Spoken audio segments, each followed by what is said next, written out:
I have such a stack. Oh, well, you know what I'm reading? Alrighty.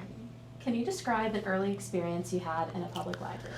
Oh my gosh. Yes, I was such a library kid. I was obsessed with the library. I mean, I was the kind of kid, like, you couldn't stop me from reading. I would not be dragged away from my book for anything.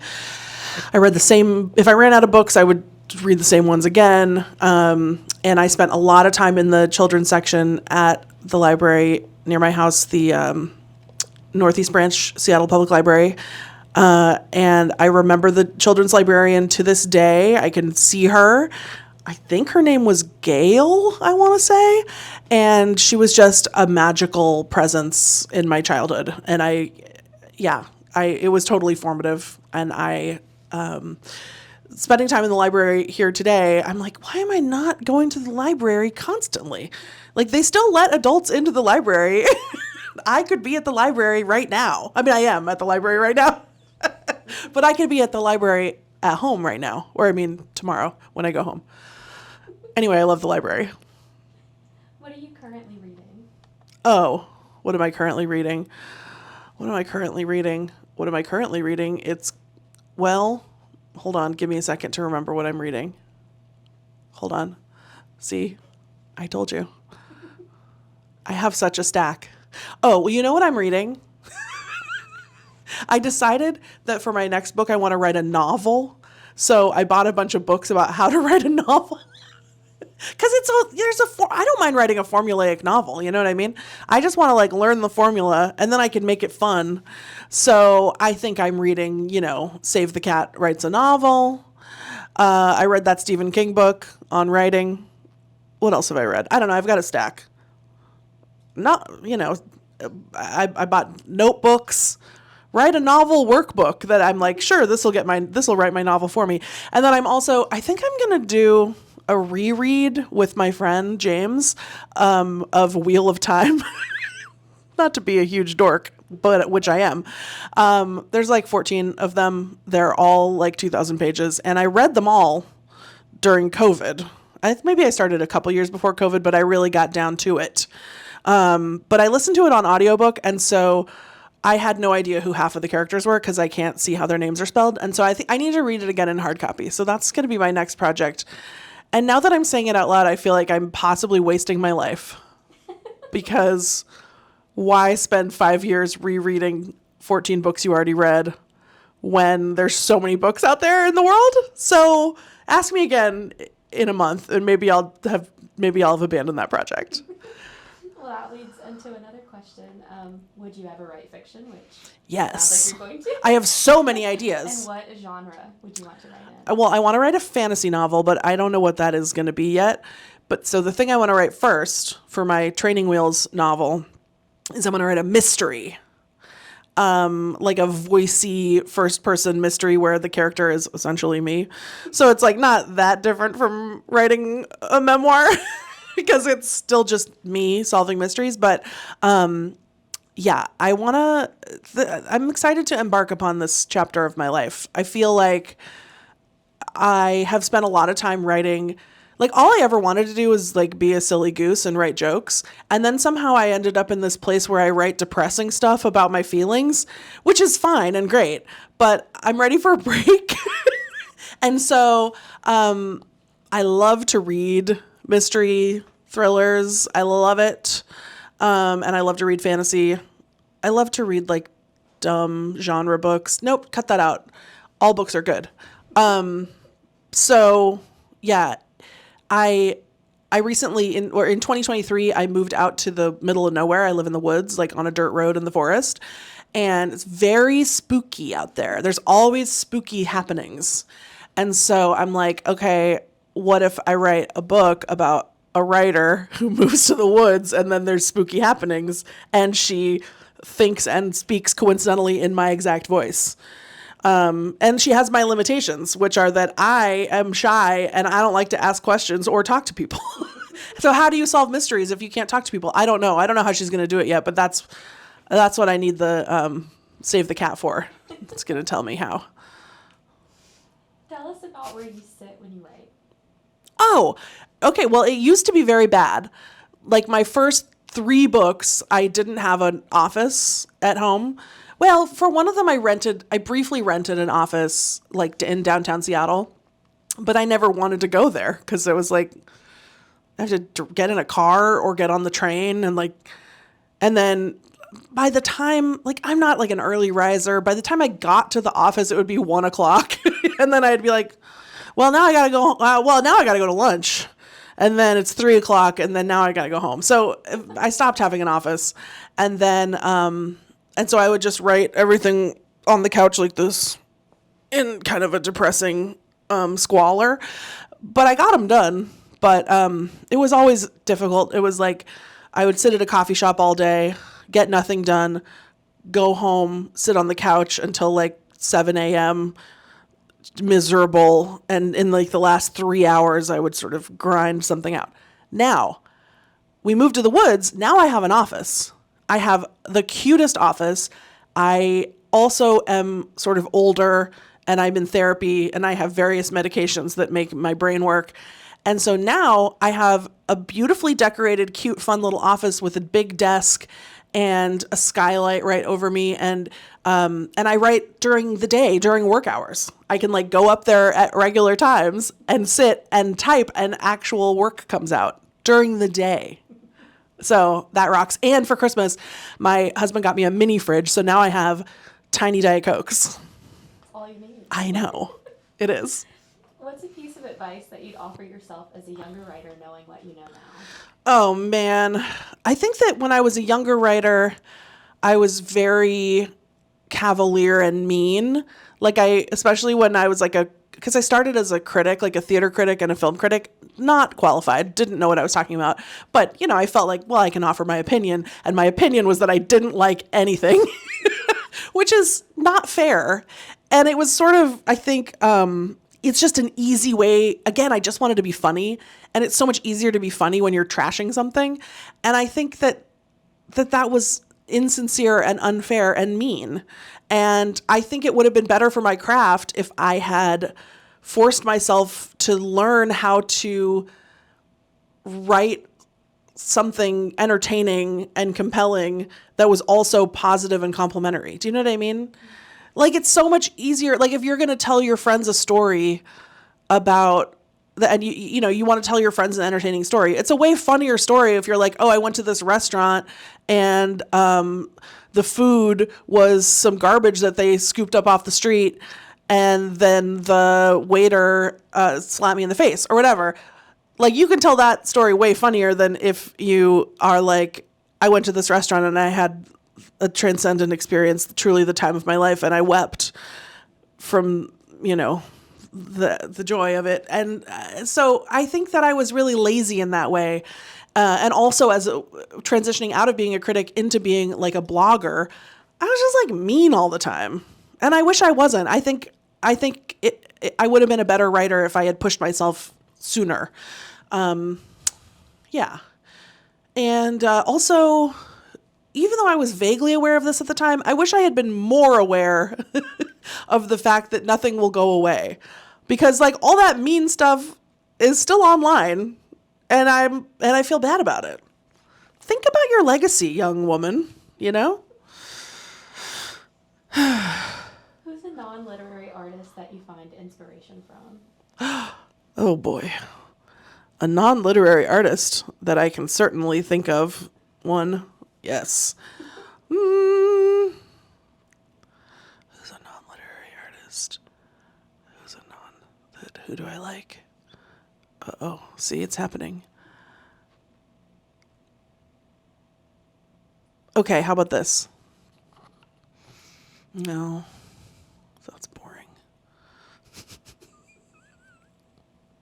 I know so many things. I'm very cultured. Why would you ask me about a non-literary artist? See, it's my disease. Can you name an artist? And I'll tell you if they inspire me.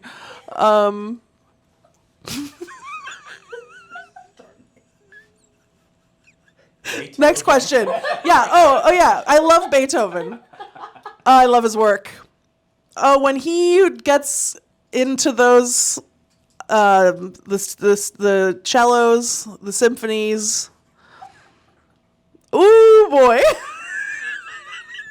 Hell yeah, Beethoven. I didn't think that it didn't occur to me that they had to be alive. I mean, that they didn't have to be alive. I was trying to think of a contemporary artist, and that seems very scary. A dead person? Still can't do it. Just Beethoven. Beethoven, I think, is the main one. Yeah. What's your comfort book or your go-to reread? Okay, so here's what I like. So I have a problem called I can't fall asleep unless someone's talking to me. So I have an audiobook playing at all times, which I think is actually bad. I think I should probably bring it up with my therapist. Fear of silence, but whatever. So I have just started in the last couple of years. Okay, well, the first thing I want to say is Watership Down. That aside, even though very scary, actually, very disturbing. I don't know why I find it comforting. The bunnies are not cute. It's very upsetting and violent and bloody and also vaguely sort of religious. I don't know, but I'm attached. I've recently gotten into the Terry Pratchett of it all, the Discworld oeuvre. Now, those are very cozy. Nothing scary happens. I mean, it's like, it'll be a little bit spooky, but not like so scary that I'm having a nightmare. So yeah, I've been working my way through Terry Pratchett audiobooks. And then now my favorite thing is when I'm trying to go to sleep, I just go back to I go 10 books ago. And then I'm like, oh, my friends. I just like to visit my friends at night, you know? If you weren't a writer, what do you think you'd be doing? I feel like I don't know. Well, you know what I always wanted to do was be a librarian. So I think maybe, but I always just wanted to be around books, work with books, be an editor, be a librarian. I almost applied to library school after college. And then I didn't, just because I think I just didn't. I got a writing job kind of early. Like, I went home from college and then I was working as a cashier, and then I became I got like an unpaid internship at a newspaper where a couple years after that got hired. So I just kind of my writing career started. But I think I was still considering, I really wanted to be a children's librarian. I remember looking at library programs, and also I remember, you know what I wanted to do when I was really little? I wanted to work at Cricket Magazine. I was obsessed. I think I still have all my crickets. I don't know if those are worth money. Not that I'll sell them. Are they worth money, I wonder? Anyone in the market for vintage crickets? Yeah, I just always wanted to work, live surrounded by stories and books. And honestly, being an author there's not as much work as there used to be being a writer. So maybe library school is waiting for me still. I don't know. Non-book related, I feel like maybe I would be I'd like to help animals. I'm really jealous of these people who are always finding a half-dead kitten. I'm never finding one. How is this? There are people they find a litter of kittens every week. I have never found one in my life. So I feel like I'd like to put myself in the path of more kittens if I had to do it over and books were not an option. So. What have you found to be the most difficult part of memoir writing? Having a memory. I feel like I don't know what happened to me. I struggle with recall. Although I find that once you get into it and start writing, things come back to me as I write them. But I'm always shocked that I can write, that I've ever written any memoir at all. Because when I sit down to even make an outline, because you start with kind of okay, what am I going to put in this book? Even if I have an overarching idea, then I'm like, okay, well, what are the chapters? And I often will be oh, I didn't realize that nothing's ever happened to me. Like I don't, I'm sure some people have vivid memories of every moment of their lives, but I couldn't tell you. I woke up this morning at the hotel. I was like, where am I? I don't know. It took me like 30 seconds of kind of straining to put the pieces back together. So, luckily for this book, Adult Braces, I had made all these voice memos. So the book is about a road trip that I took, and I was recording voice memos into my phone the whole way. So, because I was very into journaling at that time, which I need to get back into because it's good for the old noggin. But I didn't have time to journal because I had to drive like 8 hours a day on this road trip. And so I was journaling into my phone. And so then when I went to write the book, I was like, oh my God, I have a transcript of every single thing that happened to me. And that was incredible to pull from, because I do find memory to be very strange and elusive. And and can you believe we all just live in time? And time passes and we change, but then the past is real, sort of, but we can't even remember what happened. But I don't know. I'm freaked out by time. So maybe that is why I write memoir. Like I want to nail something down. It's kind of makes me feel more secure to have defined myself in this moment, because I find it all very scary. You formerly wrote for the New York Times and now have published several books. How does your approach to short form and long form writing differ?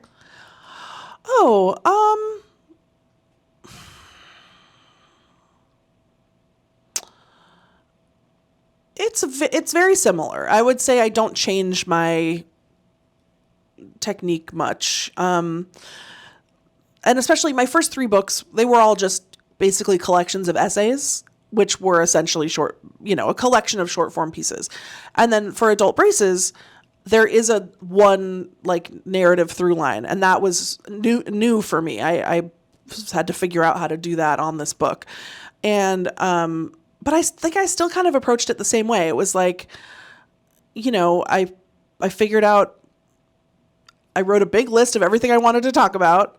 And then it was a lot of scribbling on paper. Here's my list of topics. Okay, I want to write about my body and my relationship with food and my,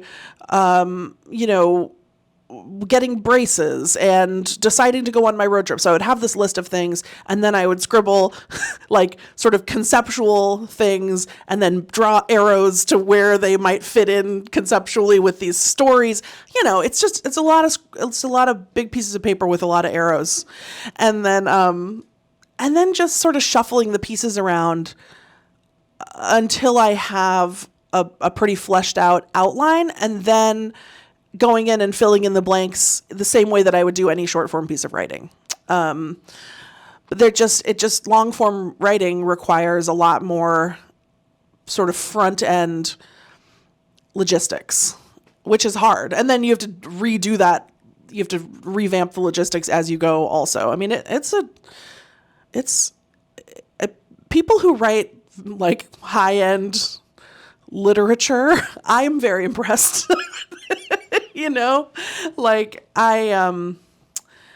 Some people are just absolutely magical. And, sometimes people compliment me and they're like, you're a great writer. And I'm like, have you read some of these guys? They're crazy what they know how to do. I'm just Lindy West, pee pee poo poo. Then I cried some more, and then, I don't know. I feel I'm proud of what I do, but, there's a level of artistry that I can't even fathom. As you said, in Adult Braces, you're road tripping across America. What was the most surprising thing that you came across, discovered on that trip? Yeah, as a coastal elite, not really, I don't think of myself as a coastal elite, but Seattle, I'm from Seattle. It's very isolated. We're way up in the corner. The closest city is Portland, which is 3 hours away. Other parts of the country, you are driving distance from like 8 other major cities. And yet on the West Coast, I just didn't, there was so much of the country that I had no experience with. And also that I kind of, that felt kind of alien to me. Not that I'm not stupid. Like, I know that there's just like normal people everywhere, but I didn't really know what was going on in Arkansas. Like, I didn't, in terms of on the ground life, I was like, I don't know what they get up to over there. And I think, it's funny because it flipped my concept of like, who's provincial and who, like, I'm the one that's from the middle of nowhere who doesn't know anything about the rest of the country. But I feel like sometimes if you're in like a blue liberal coastal city, you're like, what's happening? All those yahoos out there in the middle of the country. And it's like, I think we're the yahoos actually. So I don't know.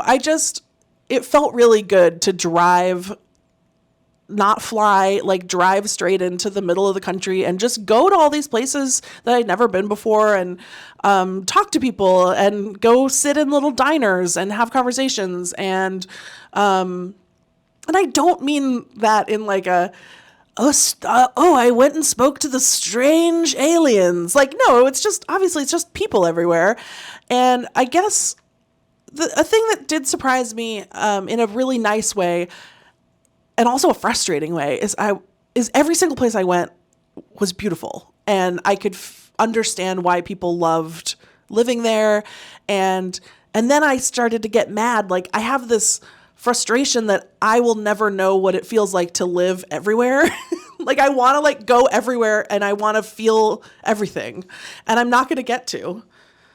And maybe that's because I'm sitting at home rereading Wheel of Time. So maybe I should, again, rethink that. But like, every single place was gorgeous in a different way. And my favorite part of the trip was the Florida Panhandle, which I never even imagined what was happening there. You know what's happening there? The greatest swimming of your life. Oh my God.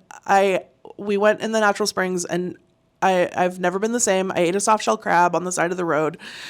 And then I went up to Kalamazoo, Michigan. Time of my life again. America's mid-sized city. Whoa. I'm not drunk. I'm just sleepy. America's mid-sized cities, I'm coming for you. Because that's the life. Enough of these metropolises where you can't get anywhere, you can't park anywhere. Yeah. My biggest surprise was just how much I loved every single place and how much I was like rooting for every single person, even though it was like 2021. It was a pretty fraught time. I mean, it's like arguably worse now. But yeah, I think everyone should do it, except for not now, because gas is like $7 a gallon. All right, and then this next section, I just have some this or that. Okay. So just pick one, and you can Yep. elaborate. You can leave it. Adjust your answer. Well, I know I'm long-winded, so I'll go fast. No, I don't know. How long have we been doing this? Like 3 hours? And some you've kind of touched on. Okay. All right, early mornings or late night? Late nights. Long reviews or short and sweet? Wait, what? Long reviews or like a short and sweet review? Oh. Well, I don't know. Are they being nice to me or being mean? No, if you're writing one. If I'm writing one. Yes. Short and sweet. I'm lazy. This American Life or Modern Love? This American Life. Read first or watch first? Read first.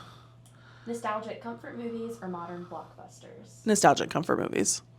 Writing in a social setting or absolute quiet? Oh, I like both. I get more done in absolute quiet, but I long for a social setting. Road trip or plane ride? Road trip. Boo, plane ride. Slapstick or subversive comedy? I have a tattoo of Chris Farley. I gotta go slapstick. Substack or a podcast? I have both. I work. I'm better at doing my podcast, but that's because I have other people to hold me accountable. I love doing my Substack. I can't choose between my two children. Writing a script or writing a column? Ooh, a script. Perfect. We're all done. What? That was it. I wanted to talk more. Okay. More to